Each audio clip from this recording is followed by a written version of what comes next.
Ao vivo, mais uma live super pontual. Esta live direto do quarto da minha filha. Deixa eu arrumar um enquadramento. Rádio Dourado iniciou um vídeo ao vivo toda quarta-feira, desde o começo disso tudo que estamos passando. Tem live aqui, que é essa live que chama Casa Comigo. E hoje o meu convidado é o Odair José, maravilhoso, que já chegou. Deixa eu convidar ele,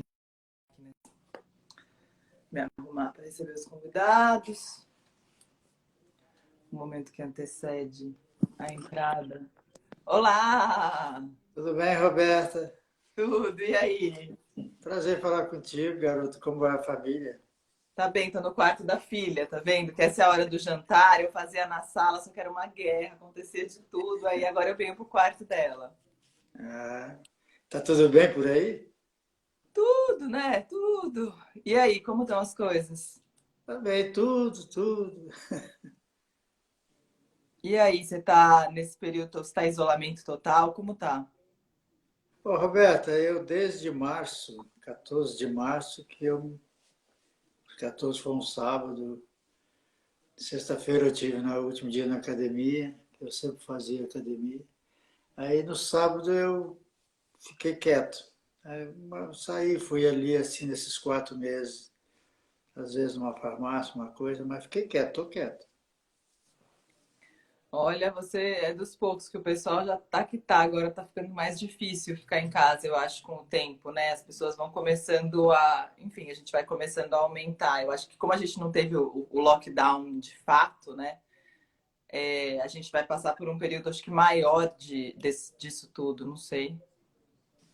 Eu te confesso que eu estou bem confuso. O engraçado de tudo isso, Roberto, é que desde quando eu ouvi falar a primeira vez, na virada do ano, eu tinha para mim que isso não ia dar certo. Falei, isso vai atrapalhar a vida da gente. Fizemos 2 shows no Sesc Bom Retiro, na primeira semana de janeiro, e eu falei com a produção. Falei, olha, vai dar zebra, e todo mundo achou que eu estava ficando louco. Infelizmente, Você deu não esse. tava. Como diz a minha música, eu fiz um convite para as pessoas hibernar, né?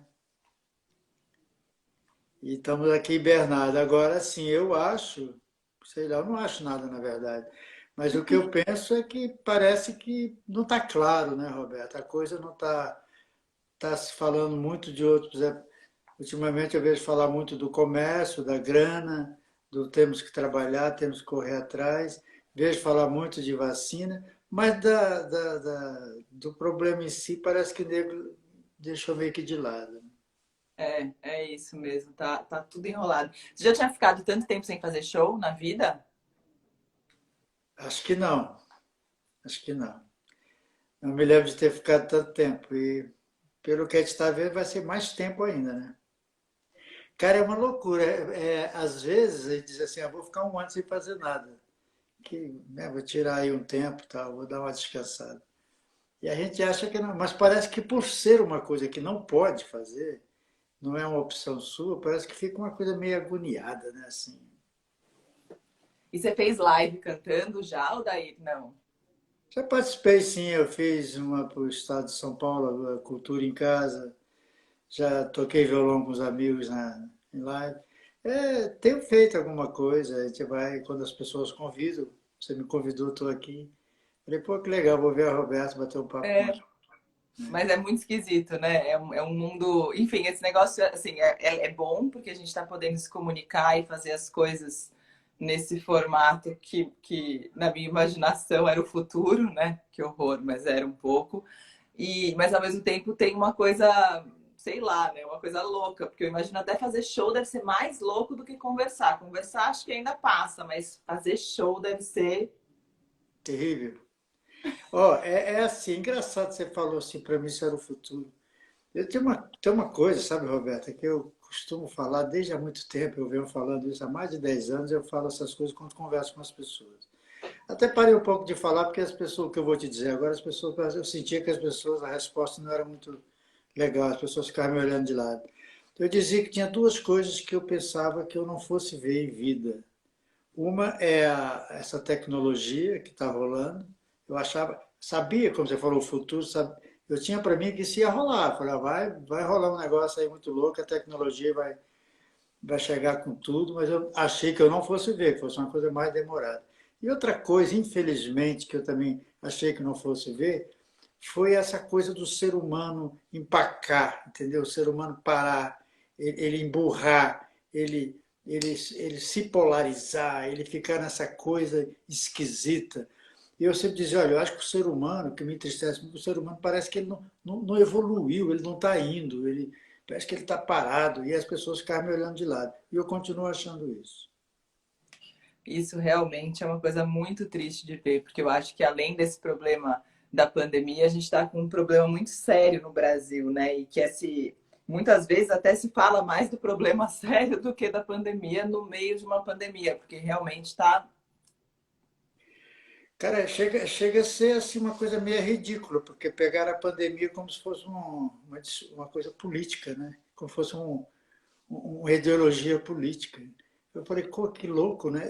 Por exemplo, eu ouvi falar da gripe espanhola, uma coisa, meu pai deve ter, meu pai é de 1910, aqui parece que foi de 1920, alguma coisa, não sei. Mas eu nunca pensei que fosse ver isso. Agora você vê, de repente também descobre uma certa fragilidade em tudo, né? E tem umas coisas muito loucas, meio previsível. Quando se começou a falar nisso, eu tinha um maestro, amigo meu, conversando em conversa, ele falou assim, olha, se por acaso isso chegar no Brasil, se chegar no Brasil, o sistema de saúde brasileiro vai ter problema e tal. Aí todo mundo, que é isso não vai chegar aqui, o sistema de saúde não vai ter problema. E no mundo inteiro teve. E a gente percebe essa fragilidade. Né? Sim, eu também, eu sou super hipocondríaca, né? Eu sou medrosa com doença e eu já tava assim, ó. Em janeiro já tava, gente, quando chegar aqui, e as pessoas falavam, não vai chegar, aqui é calor, aqui não pega, aqui não sei o que lá. E eu assim, vai chegar e não vai dar certo. Ó, eu assisto, há muito tempo eu assisto muito, eu peguei o hábito de assistir um canal português, né? A SIC. Eu assisto sempre a SIC, o jornalismo da SIC. Não que seja melhor do que o do Brasil, mas do Brasil eu fujo um pouco porque é meio chato, né? Assim, o conteúdo anda meio chato, tá Uhum, muito aquilo que a gente já sabe. Eu tô meio assim desde 2014, sabe? Uma coisa muito manipulada, muito mal uhum. intencionada, sabe? Muito negócio de lado, ladinho de cá, ladinho de lá. Infelizmente, o jornalismo do Brasil. Então, eu assisto muito a SIC. E desde acompanhando lá a Europa, rolando tudo isso, eu falei, cara, isso vai chegar aqui, vai fazer um estrago. Aí tinha essa conversa, né? Mas aqui é calor e tal. É. Ai, ai. E você lançou uma música agora que eu nem sei que dia é hoje, mas você lançou dia 20, né? Dia 20, hoje é 22. Hoje é 22. É. Hoje é Hoje é qual 20. domingo? Brincadeira, hoje é 22. É. Então, Você lançou Roberto, é a música assim, agora, mas você já tinha feito ela antes? não, é assim, eu sou lá de Goiás, tá? Nasci no estado de Goiás, numa cidade de nome Morrinhos, por conta dos morros que tem por ali e tal. Para quem não conhece, nunca ouviu falar, a Caldas Novas, Pousada de Água Quente, essas coisas, era tudo município de Morrinhos, depois emanciparam e tal. E hoje, se fala Caldas Novas, as pessoas conhecem que virou um polo turístico e tal, pousada, mas e Morrinhos está por ali. Fica 100 quilômetros de Goiânia, vindo para São Paulo. Né? E eu nasci lá, fiquei lá até meus 13 anos, 12 para 13 anos, e fui para Goiânia. De Goiânia, com 18 anos, fui para o Rio e estou em São Paulo há mais de 30. O que acontece é assim, eu nunca fiz nada assim, para Morrinhos, falando. No primeiro disco que eu fiz, em 70, 1970, primeiro LP, o produtor escreveu no contracapa, que eu nasci numa cidade chamada Morrinhos e tal. E sempre, quando havia uma possibilidade, eu dizia, sou lá de Goiás, sou de Morrinhos e tal. Mas nunca fiz nada, né? E Um bebê agora, chorando. Você tá ouvindo nessa o bebê chorando? pandemia, e agora aqui em casa, de repente, onde eu moro, eu pensei, pô, fazer uma música. Morrinhos fez aniversário agora, dia 16 de julho, 175 anos, e me veio na cabeça de fazer uma música para Morrinhos, falando da minha origem e tal. Fiz a canção aqui, a gente tem meu filho, Júnior, que já esteve com você lá no programa, da Sim. banda. O o Júnior Freitas, ele toca vários instrumentos, tal, ele se vira. Hoje em dia você tem os home studio. Então o Júnior, eu toquei violão e voz, fiz a voz, toquei violão, fiz voz, o Júnior tocou o resto tudo, bateria, baixo, teclado, guitarra, gravou e mixou e masterizou. E você é a primeira que tá falando disso, assim. Já, Nós já, mandamos para Morrinhos, tá? já programei ela na rádio também, para Morrinhos. Você não chegou a ouvir, não, né? Ouvi já programei O ela na rádio, vai tocar que, semana que que você vem. achou? Tô gravando aqui de casa. O que você achou a música? Eu achei ótima a música. O pessoal da cidade lá gostou muito. Gostou? Foi legal. Ah, tem isso, né? Eu acho, quando sempre, enfim, quando uma pessoa nasce numa cidade, sai, faz a carreira longe, não sei o quê, não sei o que lá, sempre fica o orgulho da cidade, né? E aí eu acho que muitas vezes é cobrado, não cobrado, mas tipo, as pessoas sentem falta de um elo com um artista. Então deve ter sido um momento especial. Eu fui muito pouco à cidade depois, tá, Roberto? Eu, quando saí, fui para Goiânia, como te disse, fui para o Rio. Quando eu fiz muito sucesso, no ano de 73, por aí, que eu era o cantor mais popular do Brasil, eu tive na cidade, fazendo show lá, e foi assim, uma coisa inesquecível. A cidade inteira estava para me ver num ambiente pequenininho, não cabia 10% da cidade, e a cidade estava ali para ver.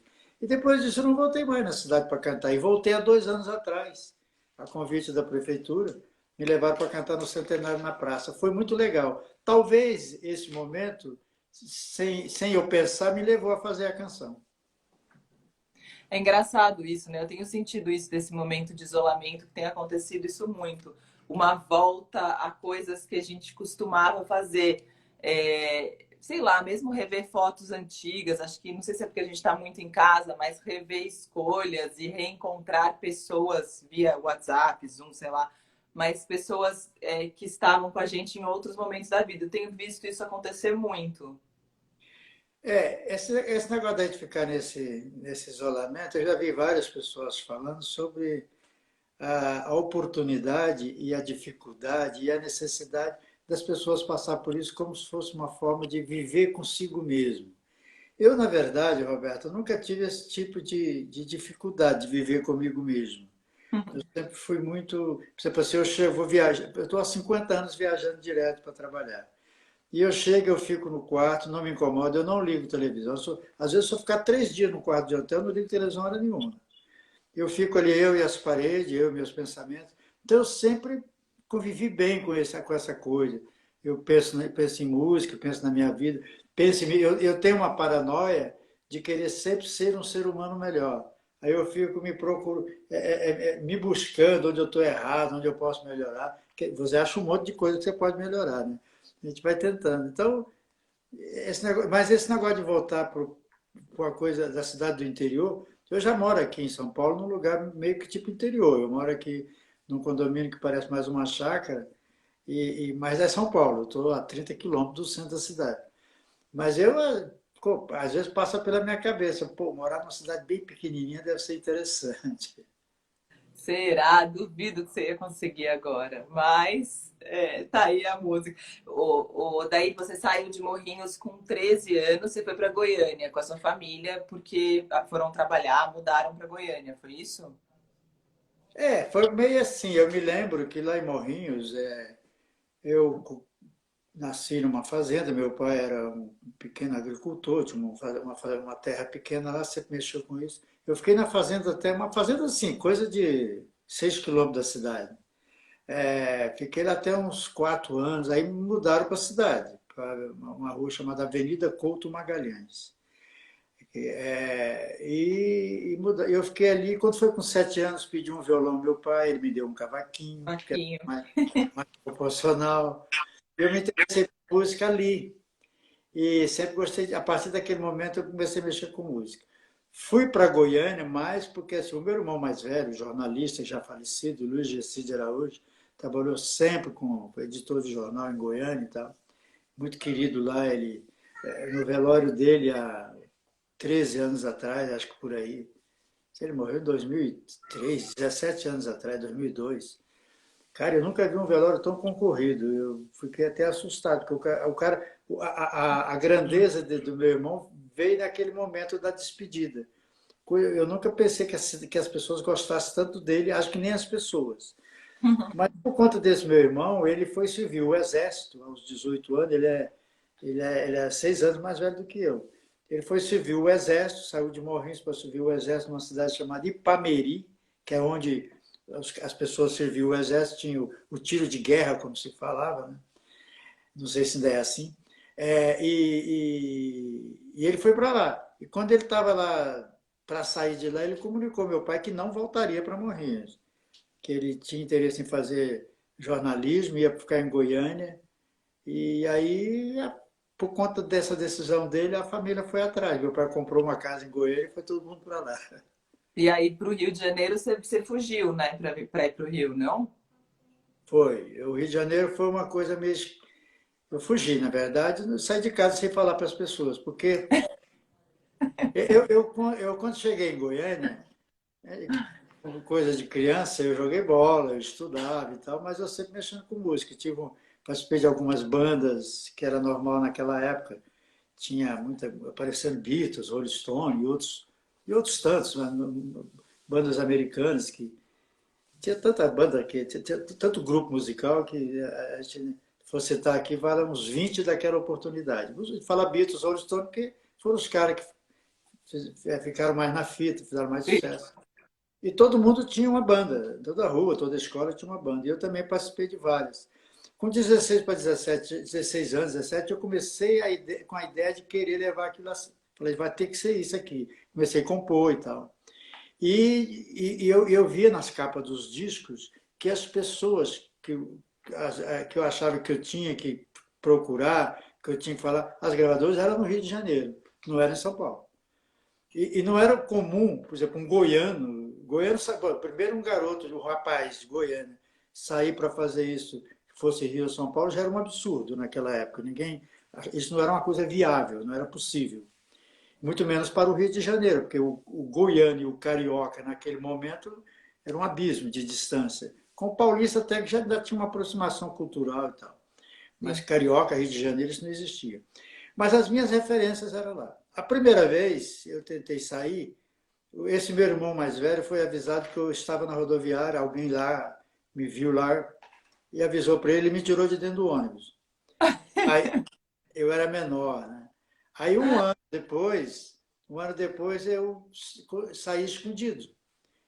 Só uma irmã minha, chamada Lourdes, é que sabia que eu ia viajar. Eu juntei umas economias e tal, porque eu sabia que se dissesse que eu ia pegar uma mala, ia para o Rio de Janeiro, ia tentar gravar discos, ser cantor e tal. Os caras, eu falava isso para as pessoas, meus colegas, eles diziam, é louco, riam, né? Um ou outro que não ria, achava graça, o cara tá batendo, não está batendo bem. E, então, como eu sabia disso, eu tive esse momento maluco, né? Saí de casa escondido com a mala e fui para o Rio de Janeiro.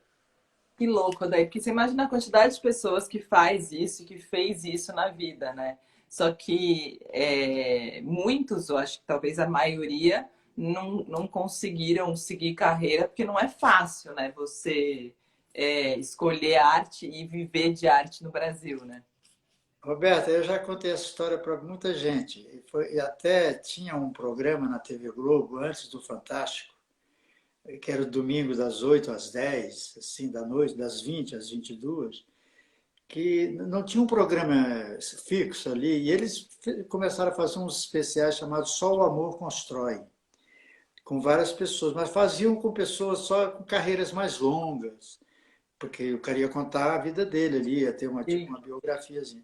E eu era muito recente, eu era muito novinho ainda na carreira, tinha uns 2, 3 anos de carreira, 3 anos por aí.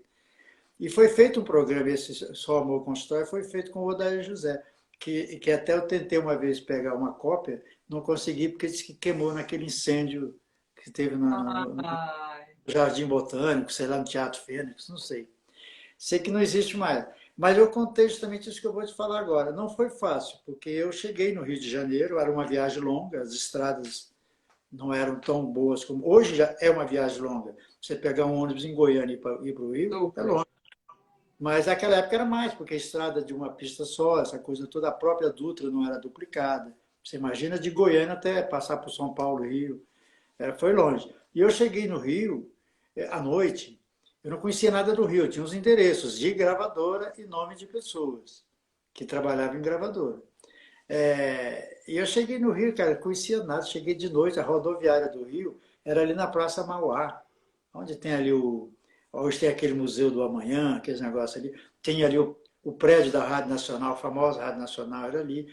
Sim. Hoje, onde tem a Polícia Federal, eu acho que era o local da rodoviária. Tenho quase certeza que é o mesmo local.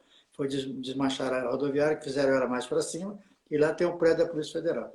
Eu cheguei ali de noite, assim, tipo 10 horas da noite, 11 horas da noite, e vou para onde, né? Saltei e pedi um senhor, procurei um taxista, um cara na minha cabeça mais de idade, porque ele era, né? Poderia ser mais certo.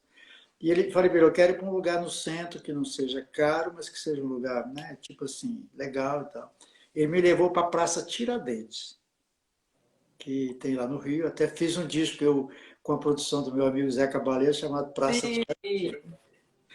E ele me levou para lá. E eu tinha pouco dinheiro, Roberto, a coisa não era fácil. Eu achei que eu ia chegar no Rio e 3 dias depois tudo estava resolvido.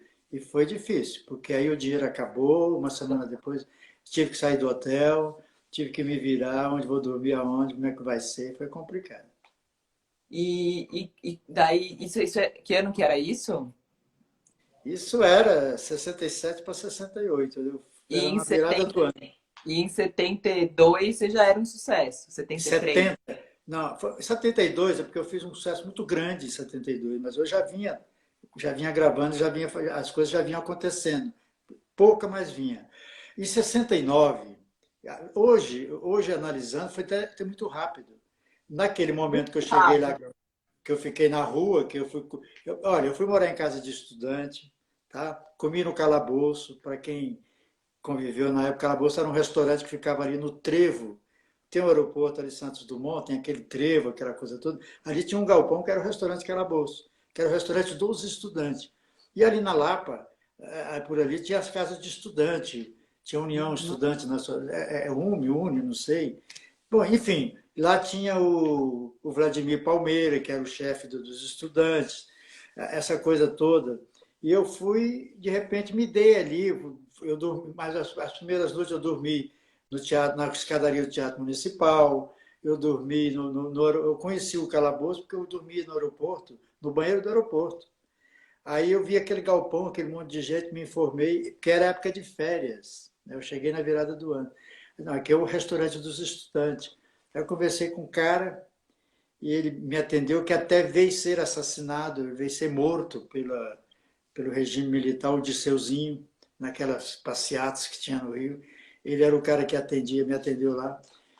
Ele era o secretário executivo do negócio dos estudantes. Ele me deu uma coisa provisória para mim morar numa casa de estudante e me alimentar no calabouço. E que eu fizesse uma matrícula e que resolvesse essa situação, né? Porque era um período. E foi assim que eu comecei. Fiquei no... foi demorado. Naquele momento foi, porque foram 2 anos. Mas em 69 eu já gravei um disco. Eu gravei um disco num selo independente, em 69, chamado Genial, o selo independente, que era uma editora musical do Rossini Pinto, que é o produtor que eu fui para o Rio procurar. É o cara que eu fui procurar, que era um cara que todo disco que eu pegava, que era do meu interesse, tinha lá uma composição do Rossini Pinto, uma versão e tal. Versão Rossini Pinto, clássico, né? Clássico isso. E eu fui atrás desse cara, entendeu?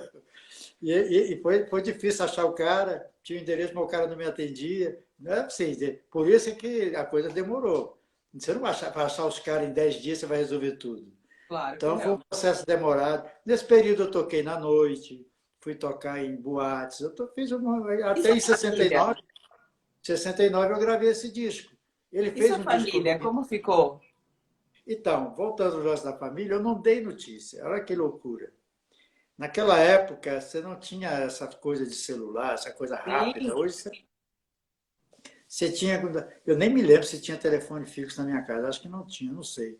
Era a base da carta, não sei, uma coisa assim. Eu não mandei notícia, cara. Minha mãe nem gostava dessas conversas, tá? Depois, quando às vezes dava entrevista que falava, ela não gostava. Quando a entrevista ia para esse lado, eu soube depois que ela saía da sala, desligava. Ai. Quando fez muito sucesso, que rolou essas conversas todas, ela não gostava da conversa. Mas eu não mandei notícia por um período de um ano, mais ou menos. Por quê? Ai. Porque Olha eu que eu não sou tinha. mãe, você conta isso, eu me dá um tremelique. Não é, cara? Imagina eu, pai, hoje o filho sai assim, com um ano sem dar notícia. É Nossa. louco. É um absurdo. O que eu fiz é um absurdo. Não aconselho ninguém a fazer, não faça. Não é, não. Não tentem isso em casa. Mas aí, em 69, eu gravei uma música chamada Uma Lágrima, que naquele tributo que foi feito, o tributo ao da José, o Pato Fu canta ela. A, a Fernanda e o Johnny descolaram essa música, eu fiquei muito emocionado quando eu vi no tributo. Falei, porra, Uma Lágrima, minha primeira gravação. E por conta desse disco, o Rossini me levou para a CBS em 70. A CBS era a maior empresa de gravadora do país. A Sim. CBS tinha 90% do mercado do país. Os grandes sucessos do Brasil nasciam da CBS. De Roberto Carlos a cantoras de bolero, samba, tudo era CBS. As outras gravadoras, todas juntas, davam 10%. E para entrar ali era muito difícil. Eu entrei na CBS em 70.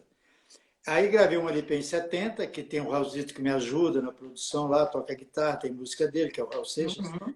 Depois gravei um outro disco em 71. Em 72, veio esse estouro grandão por conta do Vou Tirar Você Desse Lugar. Eu vou tirar você desse lugar. Aí foi um compacto simples, a música arrebentou o Brasil inteiro, aí realmente o Brasil tomou conhecimento do Odarizar de uma forma maior. Sim. Tem aqui uma pergunta que foi feita, muito boa, do. Nem é uma pergunta, mas é uma frase aqui, o Erasmo, porta-voz, falando. O Odair é um dos artistas mais censurados pela ditadura e depois pela pseudo-elite pensante do país, que passou a chamá-lo de cantor brega. Belíssima frase essa. Você foi muito censurado pela censura? Você foi muito censurado pela censura, é maravilhoso. Na ditadura? Eu tive muitas dificuldades, outros colegas também tinham, todo mundo tinha dificuldade naquela época. Quando eu gravei o Vou Tirar Você Desse Lugar, que foi no primeiro trimestre, ela foi lançada no primeiro trimestre de 72. Ela de repente, ela estourou, ela foi sozinha, não foi nenhuma música trabalhada, porque o meu contrato com a CBS tinha terminado, eu não estava na lista de trabalho da empresa, foi um disco feito mais como o Rossini conseguiu como um presente para mim, já que o contrato terminou e tal, não tinham renovado o meu contrato, e me deram aquele disco, e aquele disco saiu e ele estourou sozinho nas rádios. Naquele momento, naquele período, na década de 70, o sucesso vinha da rádio. Você tinha que tocar na rádio, a execução da rádio te levava à televisão e, por consequência, os jornais, as revistas e tal. Mas o sucesso ele vinha do rádio. Se você tinha execução no rádio, e era difícil ter execução no rádio, era o rádio AM, ainda não existia nem o rádio FM, mas eram rádios muito fortes, com ondas muito fortes, você tocava no Rio de Janeiro, o cara ouvia lá no Pará, era uma coisa louca.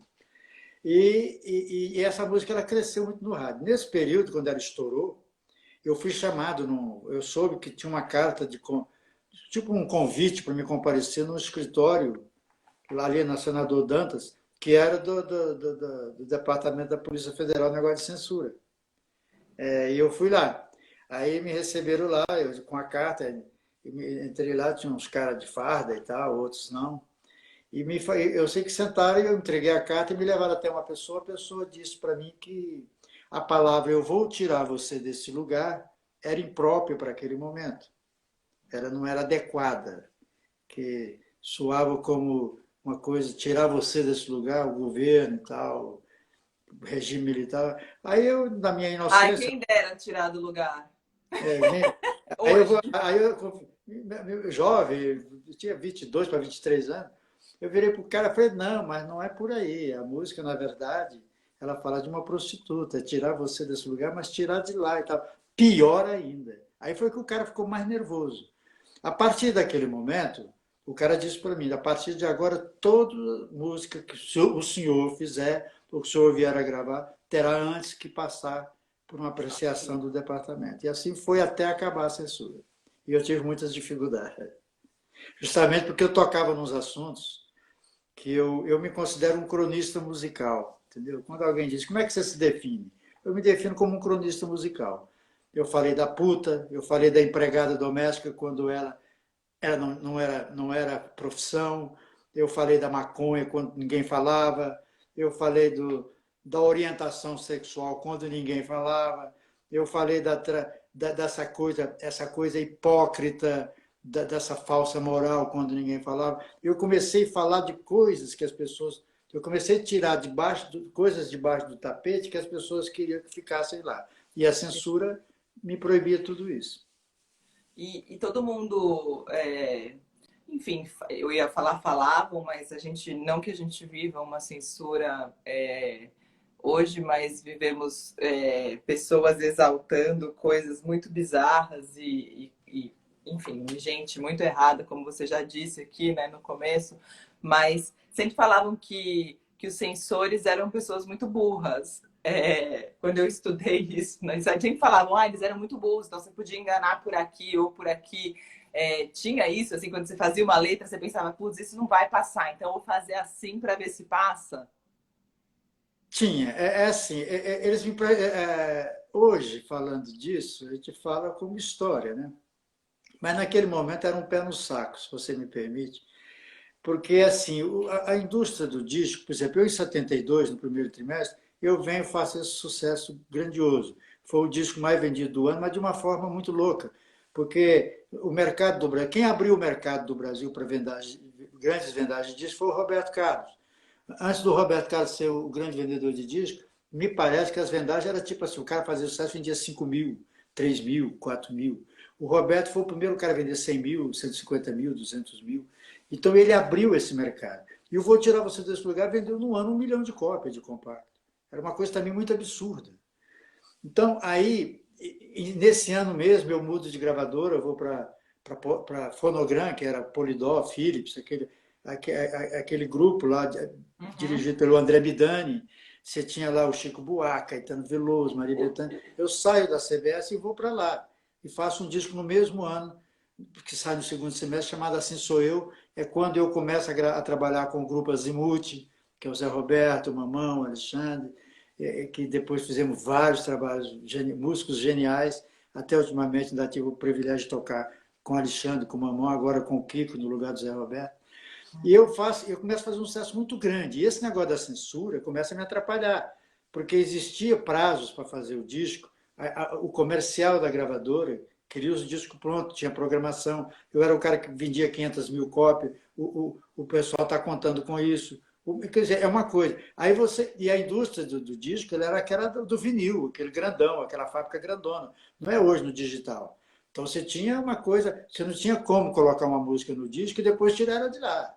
Sim. Então, e esse negócio da censura atrapalhava. Com respeito às letras, eu fazia, eu mandava.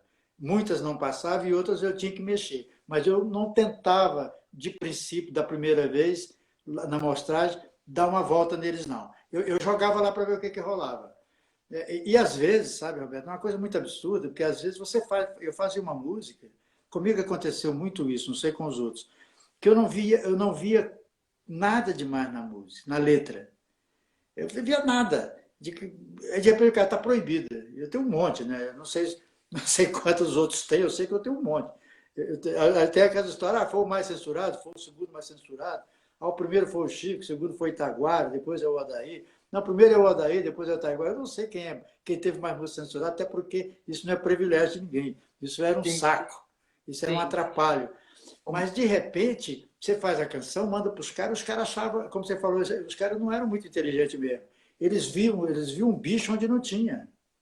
Aí vinha esse negócio, eu fazia uma música de amor, o cara dizia que eu estava falando do homossexual, que eu estava fazendo uma proposta de homossexual. Eu falava uma coisa que era maconha, eu falava outra que era não sei o que, contra a família.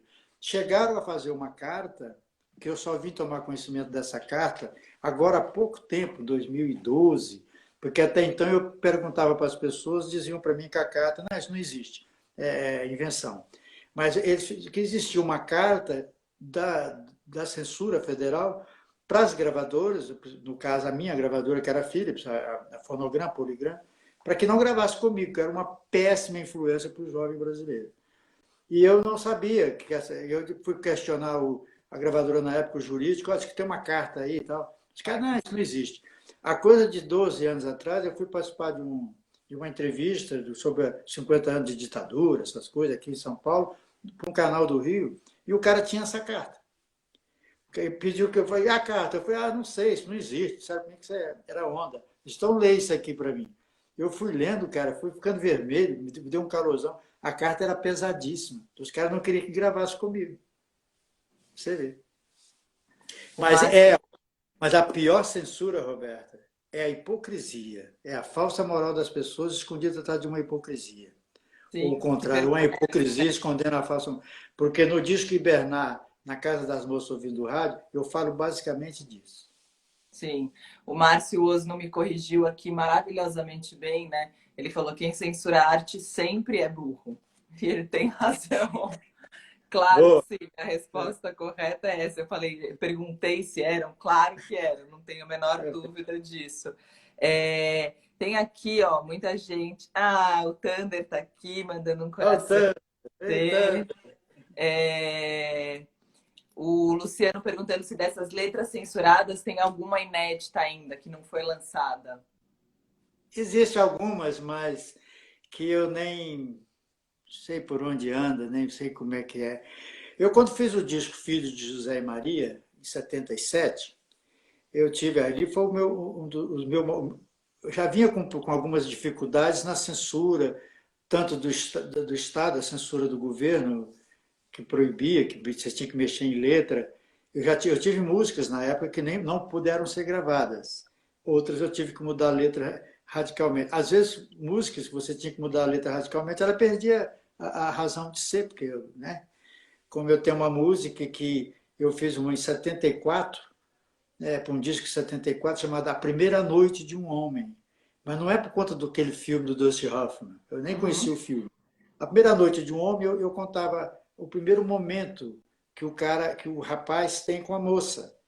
Porque existe uma conversa de que nós, os homens, somos menos experientes do que vocês, mesmo que a gente tenha mais idade. Que a mulher é mais agilizada, que a mulher é mais, né, sei lá. Então, a dificuldade, eu conto na letra a dificuldade que o cara tem na primeira vez dele, entendeu? Eu vou descrevendo na letra essa dificuldade, ele com a mulher, ele com a moça. Então, é a primeira vez que ele vai fazer sexo com a mulher. Então, ele vai, eu vou contando na letra. A letra foi proibida, cara. Aí eu falei, pô, mas como proibido? Não estou falando nada demais. Eu ainda questionei várias coisas ao censor. Aí eu peguei, virei para o censor e falei assim, eu falei, ó, nesse momento, Roberto, eu era o cara que, juntamente com outros colegas, mais vendia disco no Brasil. Onde eu ia, se cabia 5 mil pessoas, tinha 10 mil para ver. Eu era um sucesso muito grande. Então eu fui lá para tentar convencer o cara, libera aí, porque eu preciso lançar o disco e tal. Eu falei para o cara, o que eu posso mudar na letra para a gente agilizar isso? Ele falou, nada, o que está proibido é a ideia. Ai, Eu vi que muito esse negócio, você ter a ideia proibida. Mas no Filho de José e Maria, que eu estava dizendo, eram 18 canções. Na verdade, o disco tem 10, porque 8 não foram possíveis ser lançadas, eles não liberaram. As outras 10 foram censuradas pela hipocrisia do povo, a igreja quis me excomungar, uma série de coisas. Então, o lance, assim, eu tenho essas músicas, algumas depois eu até regravei, mas tem música que vai ficando, você vai deixando para lá, vai esquecendo, então eu não tenho. Hoje eu não teria nenhuma assim. Eu sei de algumas que não foram gravadas. Ontem mesmo, anteontem, um pesquisador que está morando em em Portugal, ele mandou aqui para o Rafael, meu filho, da produção, uma série de músicas que ele achou, não sei aonde, ele pesquisou, censurado acho que de 87. Acho que quando a censura. Eu fui o cara censurado até o último dia que disse que eu censuro. Então eu tenho muita coisa censurada. Deve dar uma agonia, né? Porque se dá agonia para a gente passar o que a gente está passando hoje, né? Se dá agonia para mim, eu era muito pequena e não lembro muito desse momento, né? Eu não lembro muito da ditadura. Você não tem idade para isso. Assim, eu estudei, mas eu não lembro. Deve dar para você que viveu e vê isso, essas coisas acontecendo, o presidente que foi eleito, deve dar uma raiva, uma coisa. Não que para mim não dê, para mim também dá muita. Mas para você deve ser tipo, não é possível que eles estão fazendo isso. Roberto, às vezes as pessoas não entendem. Eu sei que ultimamente se fala muito, porque ficou esse negócio. A gente quer esse cara porque é a forma de tirar aquele outro de lá e tal, porque aquele outro de lá é assim assado. Por isso que eu citei 2014, houve uma coisa, estou falando eu, da José. As Uhum. pessoas às vezes, o artista não gosta, não sei quem não gosta, porque ele é favorecido pela Lei Rouanet, é porque não sei o quê. Eu mesmo nunca fiz nada com Lei Rouanet, eu não sei nem como é que funciona isso. Mas o que acontece é assim, o lance é que quem, por exemplo, eu vivi, em 64, eu morava em Goiânia, saí de lá em 67. Em 64, eu estava na Praça das Esmeraldas, que é onde fica o Palácio de Goiânia, o Palácio das Esmeraldas, com o governador Mauro Borges sendo tirado à força pelo Exército Militar, o povo na praça, ele em cima do palácio, numa laje lá, dando banana para os aviões, os caras entraram, o pai dele, que era o Pedro Ludovico, foi lá e tirou ele, porque eles iam matar o cara. Então, desde aquilo ali que eu acompanho esse negócio. Depois eu fui para o Rio, morei em casa de estudante. Fecharam o calabouço, a gente não tinha onde comer. Mas estudante é vagabundo? A gente não era vagabundo. Aí depois, quando eu virei músico, profissional e tal, todo lugar, por exemplo, essas músicas censuradas, vamos falar da Pílula, por exemplo. A Pílula, o Para de Tomar a Pílula, Uma Vida Só, foi lançada em 73 e eu tinha um contrato com a TV Globo na época, e eu cantava, tinha a obrigação de cantar na Globo 4 vezes por mês. Eu terminava cantando 8, porque eu era jovem, estava agilizado, estava em muita evidência, então tudo que eu programa eu estava. Então a música, em 15 dias, ela tornou-se um hino nacional. A música, ela não foi censurada antes. Aí, de repente, criança cantava, velho cantava, todo mundo cantava, com o refrão é muito fácil. E houve uma exposição muito grande de rádio, de televisão, em 15 dias a música estourou muito forte. A censura veio e proibiu. Aí eu tive com os censores para saber, junto com o advogado da empresa, por que estava acontecendo aquilo. Disseram que porque o governo tinha um projeto de distribuição de pílulas gratuitamente em hospitais brasileiros, por controle da natalidade, e que não teria como deixar uma música dizendo para de tomar pílula quando era para se tomar pílula. Então, eu expliquei para eles que para o público que eles queriam atingir com esse projeto, a melhor forma, eu era um cantor que entrava bem nessa, as pessoas me ouviam nessa faixa. Eu Uhum. era um cantor, o público era um público mais fechado, e eles ouviam o Odair José, eles eram, porque o cara mais simples, ele é muito desconfiado. Isso tudo eu expliquei para o cara. Falei, se vocês me liberarem e até usarem a minha música, eu brinquei como propaganda do projeto, pode até ajudar. E o cara, que isso, não sei o quê, não sei o quê. Passado aquilo ali que foi proibido, eu ia para os shows, e às vezes eu estava lá, por exemplo, no Espírito Santo, cantando, o cara canta pílula. Você pensava assim, pô, eu vou cantar, o que custa cantar aqui? Está proibido e tal. Com todas as vezes que eu cantei uma música, pílula ou outra que foi proibido, tinha um carrinho verde, um jipe, uma coisa do gênero, esperando lá atrás para me levar até um departamento para eu assinar um termo dizendo que estava ciente de que eu errei, que eu não podia fazer. Então, quando a gente vê esse tipo de governo que as pessoas colocam no poder hoje que nós temos, as pessoas não entendem por que a gente não é a favor disso. Porque eles talvez não tenham vivido. E quem viveu tem que parar com essa birra. A gente não quer mais o partido tal, a gente não quer mais o fulano de tal. Cara, vamos procurar o que é melhor para o país, o que é melhor para todo mundo.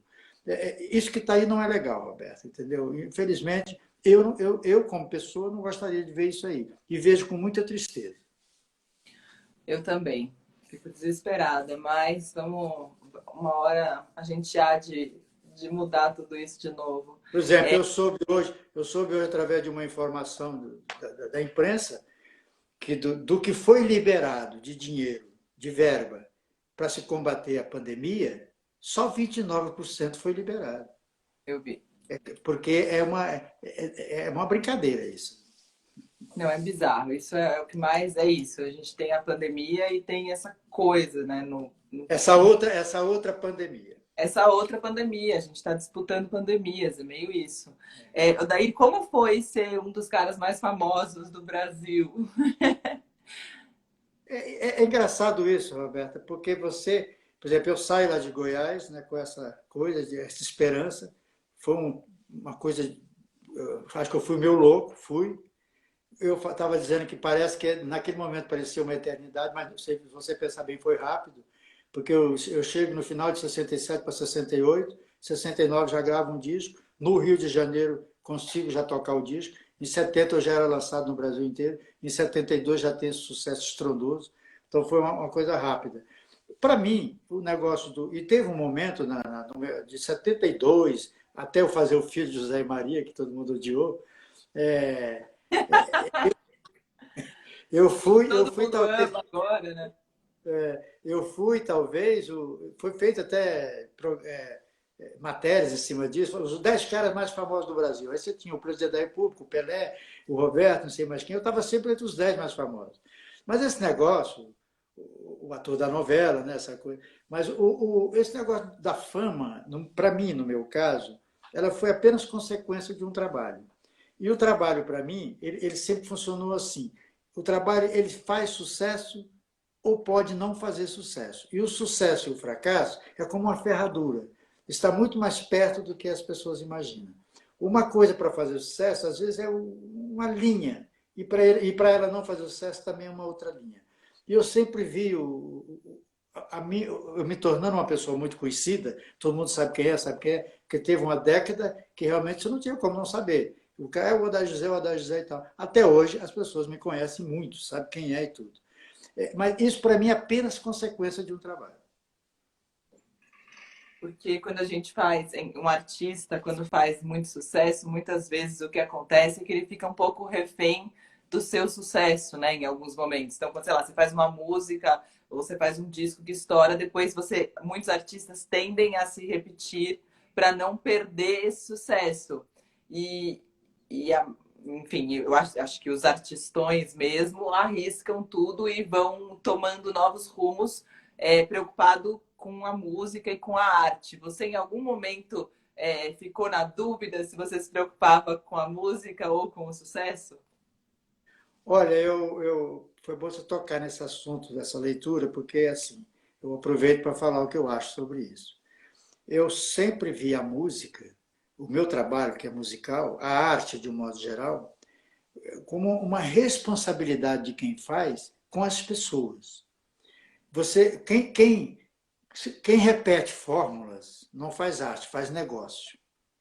Quem faz negócio vai ficar repetindo fórmulas. Então, eu nunca fui favorável a você achar uma forma e ficar na zona de conforto ganhando dinheiro em cima daquilo. Eu acho que o seu trabalho ele tem que te trazer o seu sustento. Se é muito, é pouco, não importa. Mas você tem a obrigação de levar para as pessoas a não repetição. Por exemplo, quando eu fiz o Filho de José e Maria, eu fui muito criticado. E muitas pessoas, até ligadas a mim da mídia, de críticos, dizia tipo assim, você está, de uma certa forma, desrespeitando o seu público com esse novo trabalho. Eu falei, não, pelo contrário, eu estou respeitando o público. Eu estou levando para eles uma coisa diferente daquilo que eu já vinha fazendo. E tem esse negócio de repetir fórmulas, Roberto, ela é muito interessante. Eu acho que a pessoa que cria a arte, ele tem a obrigação, não é o direito, de correr risco, de sair de zona de conforto. Porque quem fica na zona de conforto 30 anos, 40 anos, 10 anos, 20 anos, fazendo a mesma coisa, você me desculpe, isso é brincadeira. Agora, o negócio é o seguinte, o medo de, se eu fizer isso, o cara não vai tocar, o povo não vai querer, aí não, cara. E tem outro detalhe, de uma leitura minha, pessoal, que é assim, o repetir fórmulas. Por exemplo, vou tirar você desse lugar, a pílula, essa vezes tem que ser, fiquei 6 anos fazendo uma coisa.